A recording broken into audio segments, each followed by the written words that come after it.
037, Scott Roman, Jedi Farce, and Breakbeat Z. Y'all won the giveaways from last week. Comic Fam, enjoy your hot comics list. We are here to chat about the Hot 10 comics that are defining this generation of collectors at the table virtually with Jem, the leader of the Gempire, the Kingpin. Jem from Gem and Collectibles, how you feeling? I'm feeling great. I don't think I'm blurry this time, so we should be good to go. Yo, we got 10 books that are piping hot this week. Comic Fam, hit the subscribe, slap that like button. We are over 1 year straight without missing a beat, getting you this video and keeping you updated on the crazy, rapidly moving comic book industry. Let's chat about number 10, because we got Tales to Astonish, issue number 90. Abomination.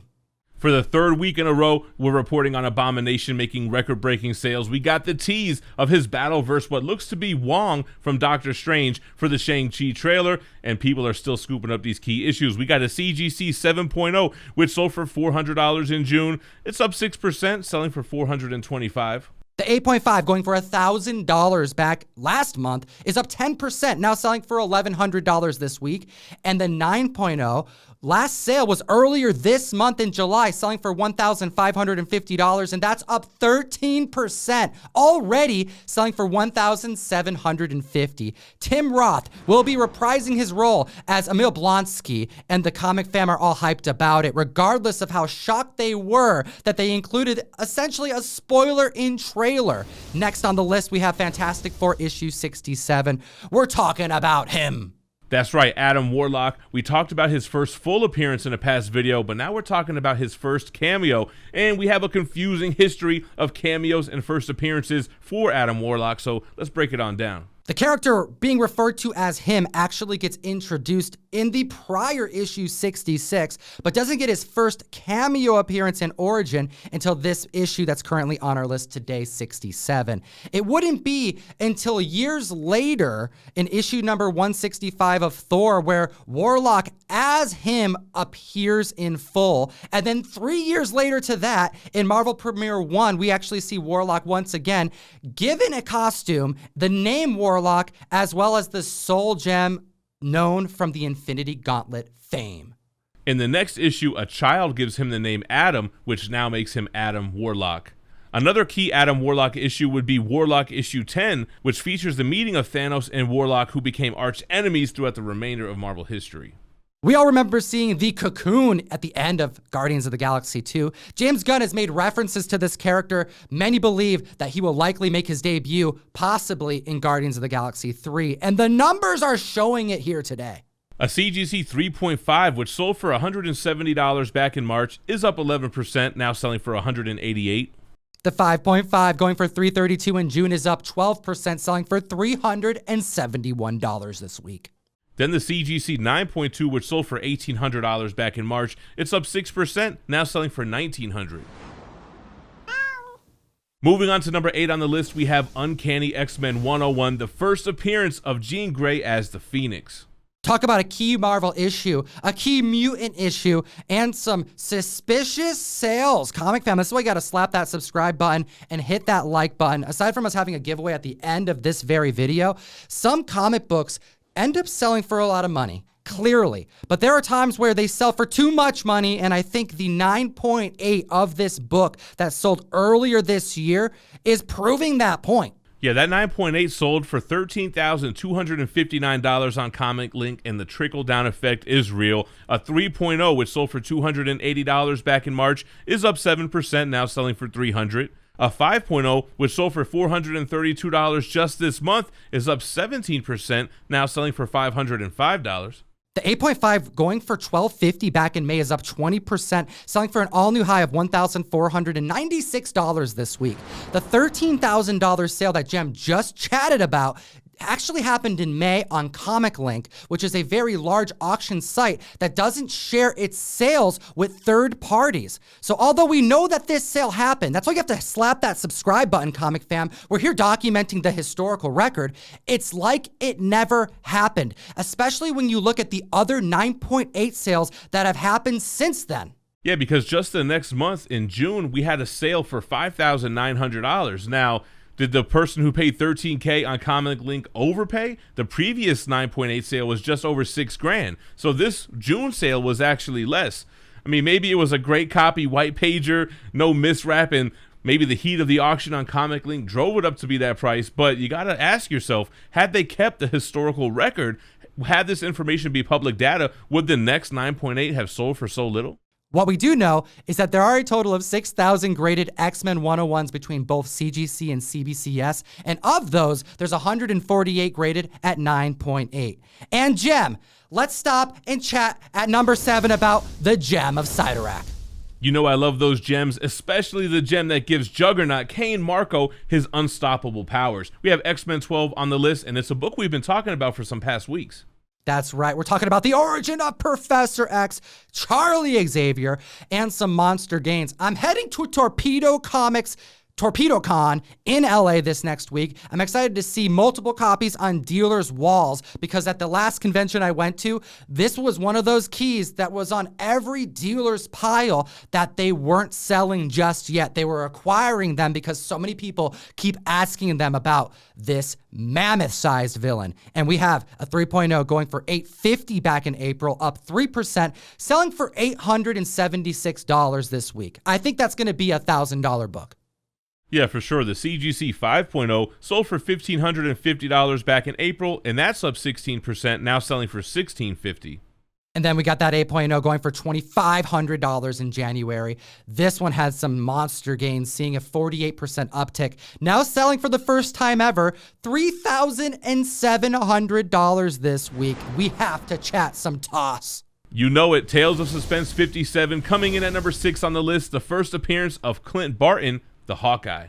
The third appearance of Black Widow, and we have 3 record breakers this week. People getting all amped up for Kate Bishop's appearance in the upcoming Hawkeye Disney Plus show. A 2.0 going for $300. Man, that seems really low, Gem, doesn't it? I mean, back in August, under $500 for a very difficult to secure hit Silver Age book. That's up 75% this week, hitting $525.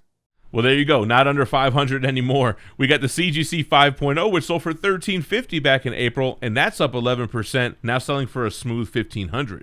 And then we have the 7.5. This book sold for $2,761 back in May, and that's up 18%, now selling for $3,250. It definitely seems like the MCU is pointing us into a young Avengers direction, what with Kate Bishop, and I wonder if Hawkeye is going to be safe with Yelena on the hunt for him. Anyway, moving on to number 5 on the list, we have Marvel Premiere 28, the first appearance and the origin of the Legion of Monsters.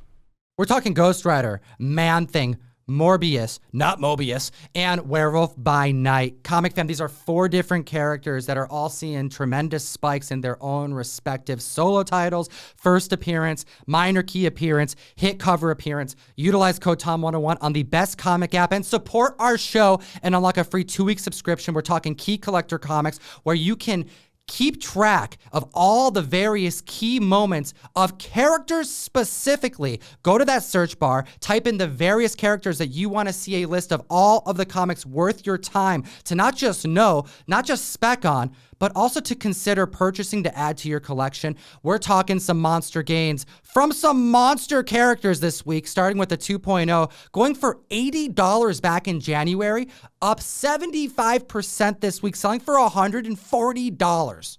Jumping from the low grade to the CGC 8.5, this book sold for $300 back in July, and it's up 11%, now selling for $333. Then we got the 9.2 going for $336 in June, up 49%, selling for $500 this week. And next on the list, we have a book that we told you was going to see some upticks. We knew that price correction was incoming. At the list at number 4, DC Comics Presents 26, the first team appearance of the new Teen Titans. We talked about this book last week when it was only number 5 on the list. So now, coming in at number 4, the first appearance of Raven, Cyborg, and Starfire, plus the Teen Titans team. A CGC 5.5 sold for $105 in April, and that's up 90%, now selling for $200. The 7.5, which sold for $185 in March, is up 22%, now selling for $225. The last 8.5 sale selling earlier this month is looking like a really good deal. Going for $320 is already up 33, blowing past 400, selling for $425. Next on the list, we got to chat about the Super Scroll. We're chatting Fantastic Four 18. Gem, I suspect members are trying to get their hands on Fantastic Four villains, especially considering the recent Kang appearance. Especially consider that we've already gotten scrolls introduced into the MCU. You know you got to have the Super Scroll. Always love this Silver Age Fantastic Four cover. Issue 18, a CGC 5.0 sold for $1,100 back in June, and that's up 27%, now selling for $1,400. The 6.0 going for $1,050 in May is up 52%, now selling for $1,591. And then the 8.5. This was already a pretty expensive book, selling for $1,680 just last May, and it's up 116%, now selling for $3,626. Now, we've chatted about FF2 making our list because Secret Invasion is coming, so a lot of members are trying to spec on Skrulls, and that's the first appearance of the Skrulls in the Marvel Comics universe. Well, issue 18 isn't just the first appearance of Super Skrull. This is the second team appearance of the Skrulls. This is a double key. And speaking of second appearances being important in comic books and collectibles, let's take a look at number 2 on our list, the second appearance of Johnny Blaze.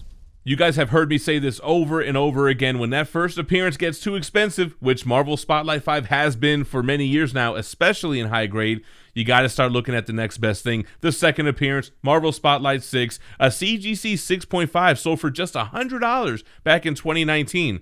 Well, it ain't 2019 no more. It's up 330%, now selling for $430.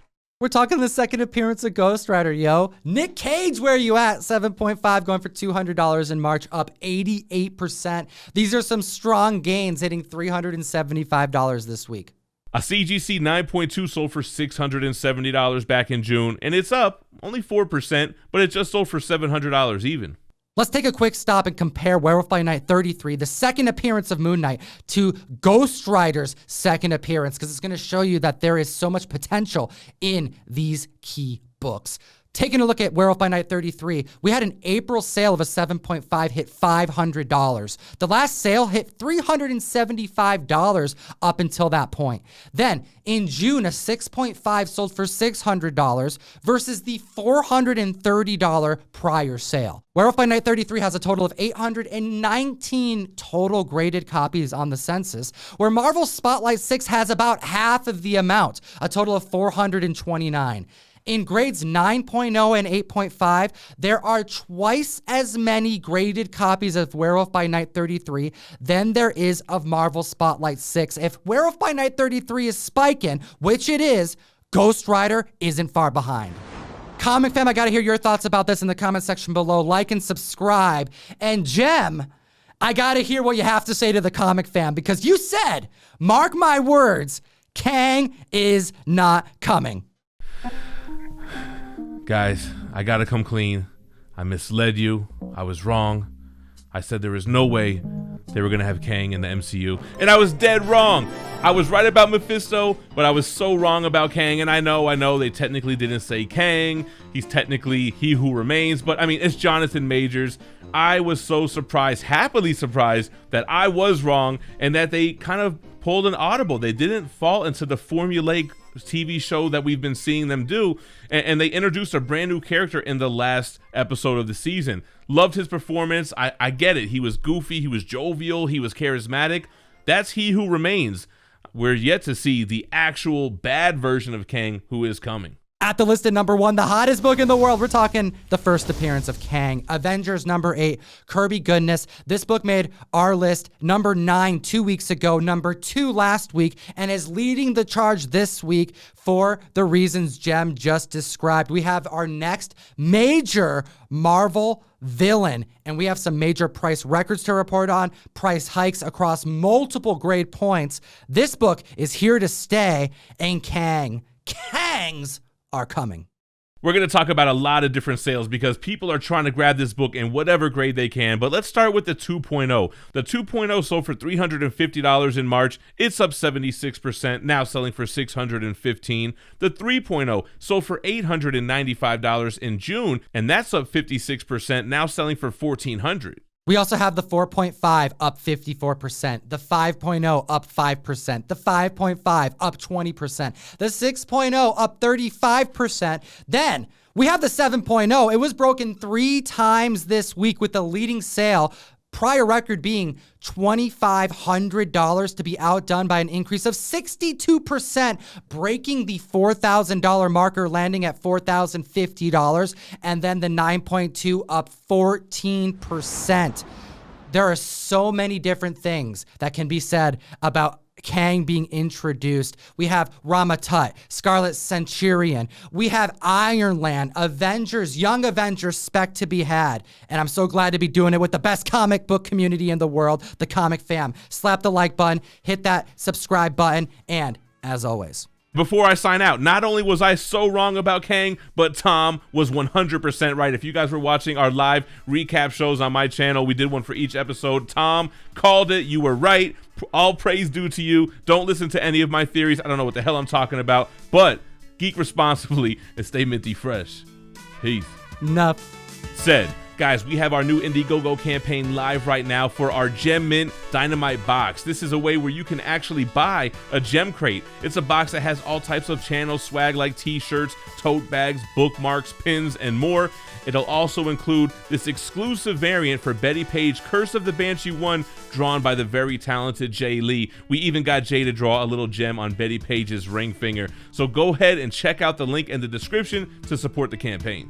We also have a giveaway for you today. Like, comment, and subscribe. Let me know what you think about this video. We have a Lucio Padillo Eternals #1. Get ready for the movie. Take a look at the other videos that we make for you. We have the honorable mentions. We have a podcast, and have a great week.